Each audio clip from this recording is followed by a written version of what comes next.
Hey guys, this is Medicoman, and today we'll be talking about a quite interesting and important topic, cholesteatoma. Right? It is a lesion in the middle ear cleft. First of all, let's clarify that cholesteatoma is a misnomer. Cholesteatoma word सुन के हमें लगता है कि it must be related with something with cholesterol or it might be a tumor. But it's not so. It is a misnomer. So cholesteatoma has nothing to do with cholesterol or a tumor or you can say a neoplasm. But rather, cholesteatoma, it is a skin in an abnormal position.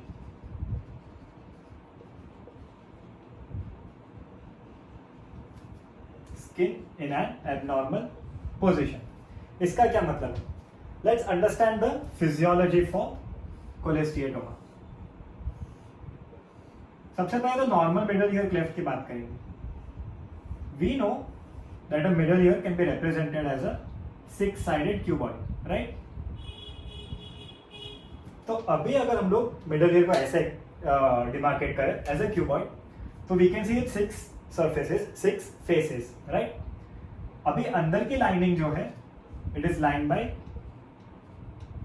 mucous membrane, right? Further mucosal layer, right?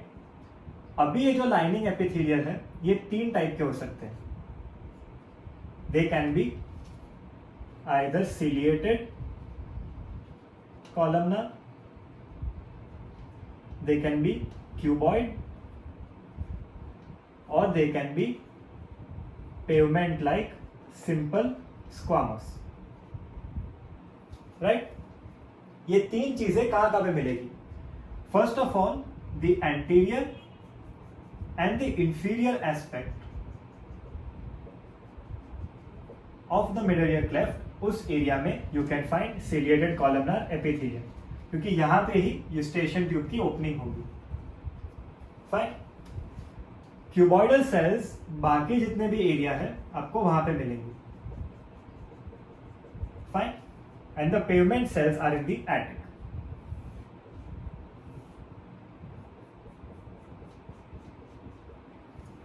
ठीक है. So now we know that the mucosal layer of the middle ear is lined by three cells, three types of cells: ciliated columnar, cuboid, and pavement simple squamous. ठीक है. Out of these three types of cells, there is no mention of keratinized stratified squamous epithelium. Fine. So cholesteatoma is essentially skin in an abnormal position, and it can be defined as the presence of keratinized stratified squamous epithelium in the middle ear cleft as a whole or in patches.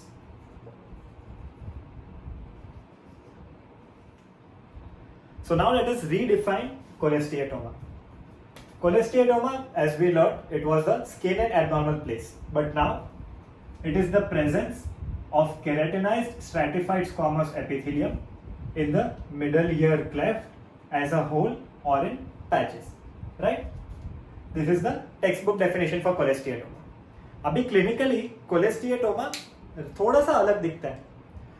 Cholesteatoma clinically can be seen as a mass in the middle ear cleft. ठीक है? And that mass is further comprised of two things. One, a peripheral matrix, and another a central core. Fine. This is the peripheral matrix and this is the central core. Fine. Let us talk about the matrix first. So the peripheral matrix is composed of very simply keratinized stratified squamous epithelium and which lies over the stroma. Fine.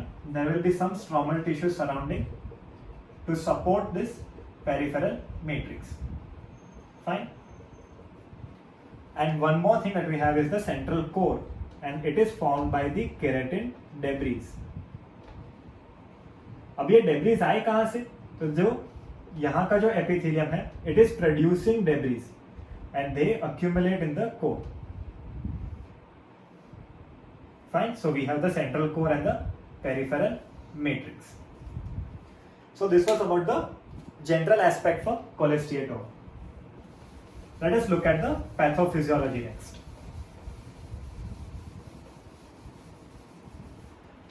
तो अगर हम लोग pathophysiology की बात करें तो कोलेस्टियोटोमा अगर आप देखोगे तो it is a very aggressive and highly invasive disorder. ठीक है, जो कोलेस्टियोटोमा का मास है वो काफी एग्रेसिव है, अलग अलग जगह में इन्वेड करने की वो ट्राई करेगा. So firstly one point to note is that it will try to invade and expand in the path of least resistance.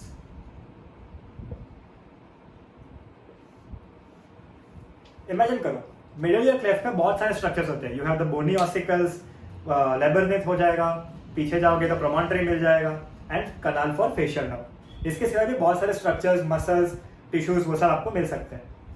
But कोलेस्टियोटोमा जब ग्रो करेगा तो it would prefer the path of least resistance. जो बीच में जो space बची है इन सारे structures में, it will try to grow through those regions and then eventually it will reach the attic and from there it can transfer itself towards the adytus, antrum and then to the mastoids. Fine. Second point to note that it is a disorder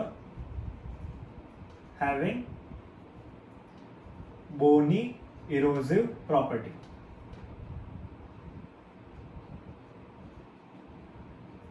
bone को destroy करने की ये tendency रखता है. Fine. जितने भी bony structures हैं, it will try to invade, it will try to produce certain form of necrosis into that. अभी ये फर्दर तीन तरीके से ये कर सकता है. फाइन. 1, 2 एंड 3. पहले वाले की बात करते हैं. First one is very simple.